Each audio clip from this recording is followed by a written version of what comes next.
नमस्कार। पाकिस्तान हर बार बोलता है कि जम्मू कश्मीर में कर्फ्यू लगा है, जम्मू कश्मीर में कोई जा नहीं सकता, और पता नहीं कहां से 10 लाख आर्मी का वो लेके आते हैं कि 10 लाख आर्मी, उनको फिगर्स हो तो ऐसे झूठ तो बोलते ही रहते हैं कि प्रॉब्लम नहीं। लेकिन एक खबर ऐसी आई जिसने जिसने इनके इस झूठ का पर्दाफाश कर दिया। पर्दाफाश ऐसे कि इस साल जम्मू कश्मीर में रिकॉर्ड टूरिस्ट इंडिया से पहुंचे, रेस्ट ऑफ इंडिया से जम्मू कश्मीर में रिकॉर्ड टूरिस्ट 5 लाख के आसपास टूरिस्ट पहुंचे, 5 लाख से ज्यादा पहुंचे इनफैक्ट। और इसी महीने में 1 लाख से ज्यादा है। और अभी क्रिसमस और न्यू ईयर टाइम पे ये जो संख्या है ये इतनी बढ़ जाएगी कि होटल्स और बाकी फैसिलिटीज सारी टाइट पैक बुक हैं, जगह नहीं है। ये खबर पाकिस्तान को सुनना बहुत जरूरी है और उन्हें पता होना चाहिए कि Indian side of Jammu Kashmir में हो क्या रहा है, यूथ कितना सपोर्ट कर रहा है और वहां की पोजीशन क्या है। सारे झूठ पाकिस्तान के, यूएन में झूठ बोला हर जगह, जी कर्फ्यू लगा रखा है, नेट बंद कर रखा है। फैक्ट रिमेन्स कि वहां पे जो यूथ है वो इंडिया के साथ है। और मैं इसके आपको एग्जांपल्स बताऊंगा और ये बताऊंगा कि क्या सिचुएशन है। 18 सितंबर इस साल 18 सितंबर 480 जम्मू कश्मीर के यूथ ने इंडियन आर्मी ज्वाइन की, मतलब जम्मू कश्मीर लाइट इन्फेंट्री। इस साल 20 मार्च फिर 409 इंडियन यूथ ने इंडियन आर्मी ज्वाइन की। ये फिगर अब पाकिस्तान बोल सकता है कि कम है, उतने तो नहीं है जितने पूरा कश्मीर तो ज्वाइन नहीं कर सकता, लेकिन जितने कश्मीर के लड़के, जितने मिलिटेंसी टेररिज्म ज्वाइन कर रहे हैं उससे तो कहीं गुना ज्यादा है। बहुत सारे लड़के जो कि मिलिटेंसी में गए थे वो छोड़ करके, उन्हें जब समझ में आता है ना कि पाकिस्तान हमें यूज कर रहा है तो वो वापस आते हैं, तो वो उस पर भी आएंगे अभी।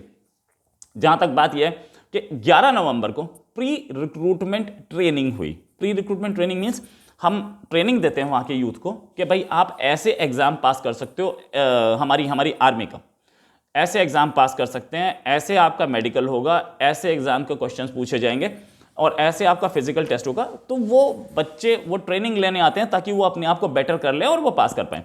इसमें हजारों यूथ आए, हजारों लड़के आए और ज्वाइन किया उन्होंने। बाद में हमारे पास ज्वाइनिंग की फिगर्स भी हैं। जो भी कोई जम्मू कश्मीर में, ये भी बोला जाता है कि इंडिया के फेवर में प्रोटेस्ट नहीं होते, पाकिस्तान के फेवर में होते हैं और झंडे में लिपट के जाती हैं वहां पे कुछ लाशें। सच है, ये बात भी सच है कि पाकिस्तान के फेवर में कुछ प्रोटेस्ट हो रहे हैं, साथ में झंडे में लिपट के जाती हैं वहां पे लाशें पाकिस्तानी झंडे में। क्यों? क्योंकि जो भी इंडियन झंडे में लेके जाएगा, आप तो कातिल है ना, आप वहां के लोगों को मार देते हैं। मैं आपको एग्जांपल्स बताता हूं। वहां पे जो भी इंडिया के फेवर में प्रोटेस्ट करता है, जिसने ऑर्गेनाइज किया, उसको मार देते हैं। जो जर्नलिस्ट इंडिया के फेवर में लिखता है, आप उसे मरवा देते हैं। आप तो आतंकी हैं। जब आप अपने सगों को नहीं छोड़ते, अपने ही बच्चों को वहां पे पेशावर के स्कूल अटैक में मरवा दिया और मारने वाले को जो मास्टरमाइंड था उसको छोड़ दिया, तो आप कश्मीरी बच्चों को क्या छोड़ेंगे? उन्हें पत्थरबाज बनाने पे तुले हैं। आप चाहते हैं वो पत्थरबाज बने, 200 रुपए, हजार रुपए देकर के पत्थरबाजी करा रहे। ऐसे ही आप इन आतंकियों को पैसा देते कि वो यहां पे जो भी प्रो इंडिया हो उसको मार दे। अब एक प्रो इंडिया वाले को मार दिया गया तो उसके बाद दूसरे सामने कैसे आएंगे? क्यों आएंगे? सबको अपनी फैमिली की परवाह होती है ना। इनफैक्ट 21 सितंबर एक पुलिस का सब इंस्पेक्टर जिसका नाम है अरशद अहमद, उसकी आपके भाड़े के आतंकियों ने हत्या कर दी। राइट, आगे ये अरशद अहमद की बॉडी को इंडिया के तिरंगे में लपेट के लेके आया गया, इंडियन पुलिस ने डाला। वहां पे हजारों लोग शामिल हुए और पाकिस्तान के खिलाफ नारे लग रहे थे। ये कभी पाकिस्तानी मीडिया दिखाएगा नहीं दिखाएगा। क्यों नहीं दिखाएगा? इसलिए नहीं दिखाएगा, उसे उसका नैरेटिव खराब हो जाता है। उसको लगता है कि हम जो कर रहे हैं, पैसा भी है इनफैक्ट, उनको लगता है कि हम जो कर रहे हैं वो बहुत बड़ी सेवा कर रहे हैं इस्लाम की और अपने पाकिस्तान की। हजारों ने अटेंड किया। साथ में 8 अगस्त को निसार अहमद वागे नाम के एक पुलिस के कांस्टेबल की हत्या की गई। दोनों मुसलमान, हिंदू नहीं था कोई भी। 23 जून को परवेज अहमद डार, ये भी पुलिस के इंस्पेक्टर थे, इनकी हत्या की गई। क्यों की गई? इसलिए की गई कि ये प्रो इंडिया थे सबके सब। और क्या रीजन है? वो तो बोलते हैं हम कश्मीरी यूथ के साथ है, कश्मीरी आवाम के साथ हैं, उनकी फ्रीडम स्ट्रगल बोली जाती है। Freedom struggle? What freedom struggle? बताते हैं, इस पे भी आएंगे। खैर, जहां तक पब्लिक में जो अभी ये तो था पुलिस वालों को जिनको मारा गया, बहुत सारे जर्नलिस्ट जो इंडिया के फेवर में लिखते थे उनको भी मारा जाता है। मैं उस पर भी बताऊंगा उसकी कहानी भी।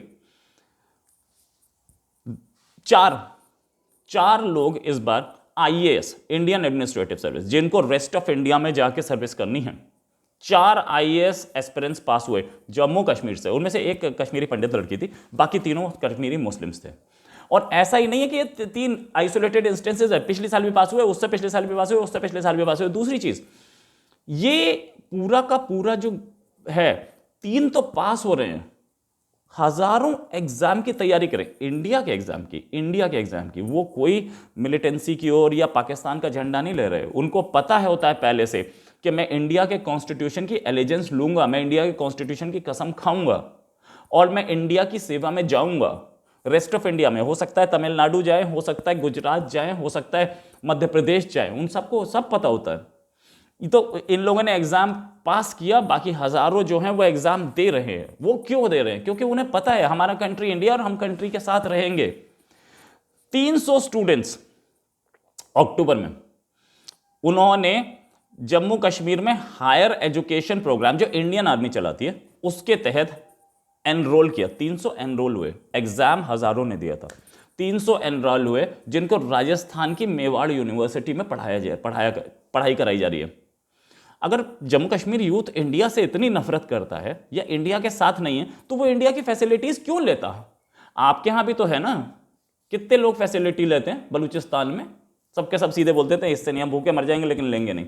आपके यहाँ भी तो है ना जो कि ओपन में आ रहे हैं, खुले में, बलूचिस्तान में और एनडब्ल्यूएफपी में। एनडब्ल्यूएफपी में तो जो आप पोलियो की दवाई देने जाते हैं, एनडब्ल्यूएफपी क्या, उसे तो खैबर पख्तूनख्वा बोलते हैं, जो पोलियो की दवाई आप देने जाते हैं उसे कोई लगवाता नहीं है कि पाकिस्तानी दवाई हम नहीं लगवाएंगे, और उसके साथ जो गार्ड्स होते हैं उनको गोली मार दी जाती है। ये हुआ है, इंसिडेंट है, रिकॉर्डेड है, एक को नहीं कईयों को मारी है।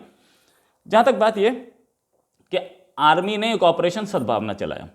सद्भावना में जो बच्चे थे वहां के, जो इकोनॉमिकली बैकवर्ड बच्चे थे, उनको पढ़ाना था। पढ़ाने के लिए आर्मी ने बोला हम देंगे, हम पढ़ाएंगे। BC Joshi army public school, BC Joshi कौन थे? बीसी जोशी हमारे आर्मी चीफ थे फॉर्मर, उनके नाम पे स्कूल था। ये बच्चे 8th और 9th क्लास के थे और इसमें 29 स्टूडेंट्स ने एनरोल किया कि हम इंडियन आर्मी के स्कूल में पढ़ेंगे, इंडियन आर्मी के साथ है, हम सपोर्ट करेंगे। बुरहान वानी के फादर ने फ्लैग होइस्ट किया, इंडियन फ्लैग, और भारत का नेशनल एंथम भी गाया। उन्हें समझ में आया ना कि गलत क्या है और सही क्या है। उस समय जब बुरहान वानी की डेथ हुई थी, एक बाप है, बेटे की लाश देखनी पड़ी। बहुत ही बुरा टाइम होता है और बहुत बुरे टाइम पे जोश में कोई भी आदमी कुछ भी बोल देता है। लेकिन आज क्या हो रहा है? आज बुरहान वानी के फादर को भी ये बात समझ में आ रही है कि कुछ गलत तो हुआ, और उनका बेटा आज जिंदा होता अगर वो पाकिस्तान के चुंगल में ना फंसा होता। उसका बेटा आज उनकी फैमिली को देख रहा होता, देश की सेवा में होता। उन्होंने खुद ट्राइकलर होइस्ट किया। इससे पहले उनके स्टेटमेंट्स जो उस जमाने के थे वो भी देख लीजिएगा। उन्होंने तो ये भी बोला था कि मैं अपनी बेटी को भी भेज सकता हूँ इस आर्म स्ट्रगल में, लेकिन अब नहीं, उन्होंने बेटी को नहीं भेजा। वो जोश में, आपके सामने बेटी की डेड बॉडी हो तो वो जोश में बोलता है। बेटी भेजी नहीं उन्होंने आतंकवाद में, उन्होंने बेटी का भी करियर बनाया और उसके बाद अब वो बोलने लगे हैं कि नहीं, मैं इंडियन ट्राइकलर को सल्यूट करता हूं और इंडियन नेशनल एंथम को सल्यूट करता हूं। खैर, अब जो लड़के आतंकवाद में चले जाते हैं उनकी क्या पोजीशन है? पिछले साल एक 24 साल का लड़का अब्बास शेख, जो कि लश्कर तैयबा की एक सिस्टर ऑर्गेनाइजेशन में था, उसने खुद आके सरेंडर कर दिया कि मुझे समझ में आ गया वहां क्या है। वो टेररिस्ट ट्रेनिंग लेके आया था, खुद आके सरेंडर कर दिया।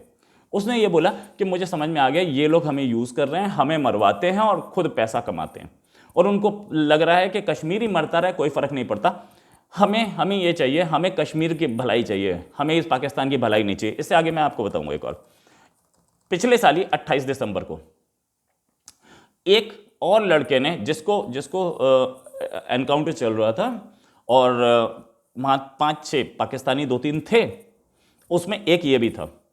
जब पाकिस्तानियों ने देखा कि इंडियन आर्मी ने घेर लिया है तो वो पाकिस्तानी खुद एक दूसरे को बचा करके निकल गए और ये फंस गया।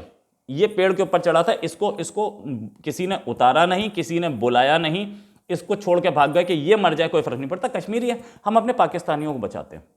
तो इसमें उस यूथ ने जब उसे देखा कि पाकिस्तानी मुझे छोड़ के भाग गए हैं और मैं क्या करूं, मैं मर गया यहाँ पे, उसने सरेंडर किया और उसके बाद बोला कि पाकिस्तानी हमें सिर्फ यूज कर रहे हैं, हम उनके लिए कोई मायने नहीं रखते, उनके लिए हम ऐसे हैं कि जाके मर जा और तेरे मरने के बाद हम तुझे शहीद बोलेंगे। मेरी वैल्यू जिंदा रहते नहीं है, मेरी वैल्यू शहीद के बाद है।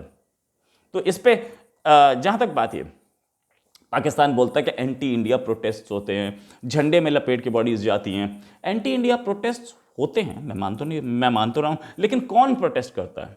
प्रोटेस्ट वो करते हैं जिनको आप वहां से पैसा देते हैं। ऐसा ये एनआईए की रेड्स में सामने आया, ये कुछ लोगों ने माना भी है। मेडिकल में एडमिशन, पाकिस्तान में मेडिकल कॉलेजेस में एडमिशन कराए जाते थे जिससे यहाँ पे ये लोग पैसा खाते थे और पैसा उनके अकाउंट्स में जाता था। ये बहुत क्लियर है, सब अपने मकान खरीद रहे थे, सब अपने फार्म हाउसेस खरीद रहे थे, ये सारे के सारे लोग, और यूथ को मरने के लिए भेज रहे थे। उनके अपने बच्चे खुद गवर्नमेंट सर्विस में, जिलानी साहब जिनको कश्मीर का सबसे बड़ा नेता माना जाता है, उनका अपना बेटा गवर्नमेंट ऑफ इंडिया की सर्विस में था, कश्मीर गवर्नमेंट की सर्विस में था, लेकिन उन्होंने यूथ को यह समझाया कि तू जा और तू जा करके वहां पे अटैक कर, जा करके पत्थरबाजी कर। क्योंकि कश्मीर से, पाकिस्तान से कश्मीर में उनके पास आया 10 लाख रुपया, 500 रुपए दे करके यूथ से उन्होंने करवा दिया पत्थरबाजी, 2 लाख रुपए पत्थरबाजी में लगाया, बाकी 8 लाख अपनी जेब में। तो इस चीज के लिए वो सारे कर रहे थे। खैर, जिलानी साहब जो है उनको बहुत माना जाता है कश्मीर में, इसमें कोई शक नहीं, लेकिन मैं फैक्ट बता रहा हूं, मैं सच बता रहा हूं, सच यही था। और 50 लोग बोल चुके हैं, कश्मीरी जो नेता है वो भी ये बात बोल चुके हैं।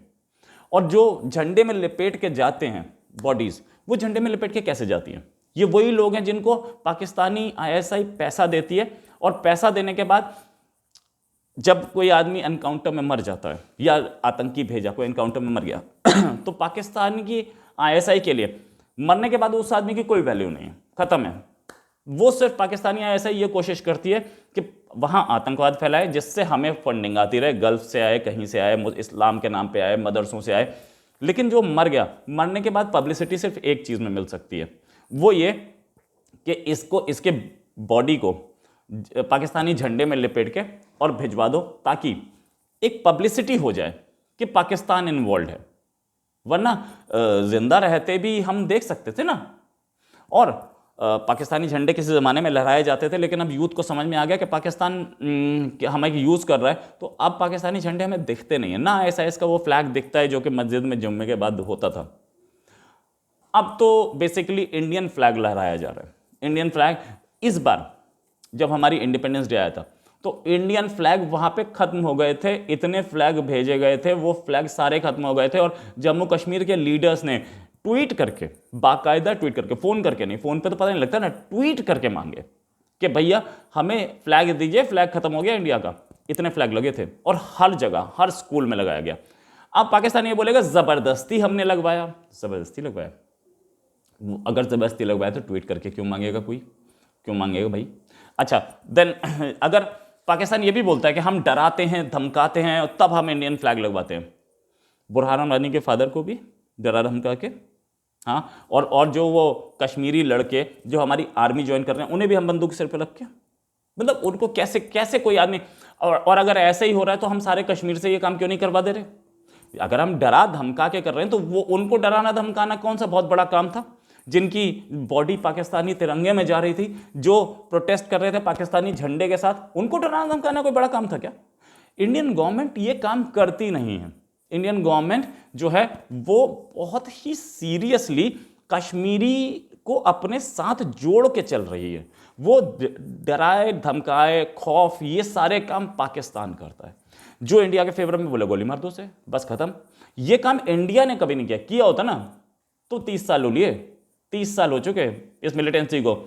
5 दिन में खत्म होती है ऐसी मिलिटेंसी, कोई बड़ा काम नहीं है। जो पाकिस्तान बलूचिस्तान में कर रहे हैं ना, कि एक आदमी है वो, उसका पता लगा कि वो आतंकी बन गया और हमारे ही खिलाफ काम कर रहा है, तो उसकी पूरी फैमिली को गायब कर दो। तो कोई आगे दूसरा आदमी जाएगा नहीं, उसको लगेगा पीछे मेरी बहन, मेरे भाई, सबको गोली मार दी जाएगी, मेरी बहन के साथ रेप कर दिया जाएगा, तो वो जाएगा नहीं आगे मिलिटेंसी में। इसलिए ये काम इंडिया नहीं करता। बुरहान वानी, उसके फादर, बहन, भाई सब तो रह रहे हैं, किसी को नहीं छेड़ते, हम किसी को छूते भी नहीं हैं। मिलिटेंट है कोई आदमी, टेररिस्ट है, आतंकी है, तो हम उसको उससे ज़रूर एनकाउंटर करेंगे या उसको ज़रूर न्यूट्रलाइज करने की कोशिश करेंगे, या उसको हम समझा के वापस लाने की कोशिश करेंगे मेन स्ट्रीम में।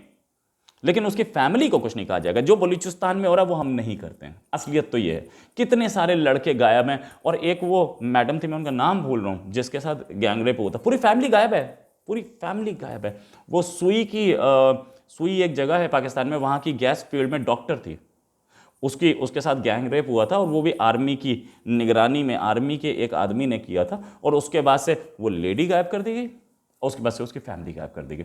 अजमल का साहब, पूरी फैमिली गायब हो गई थी, पूरी फैमिली आज तक नहीं है, ना माँ दिखी, ना बाप दिखा, ना कोई और दिखा। पाकिस्तान तो मान चुका है ना कि अजमल का साहब आए, तो कहाँ हैं उनकी बाइट्स, कहाँ हैं उनके इंटरव्यूज़, कहाँ हैं? होने चाहिए थे, नहीं है।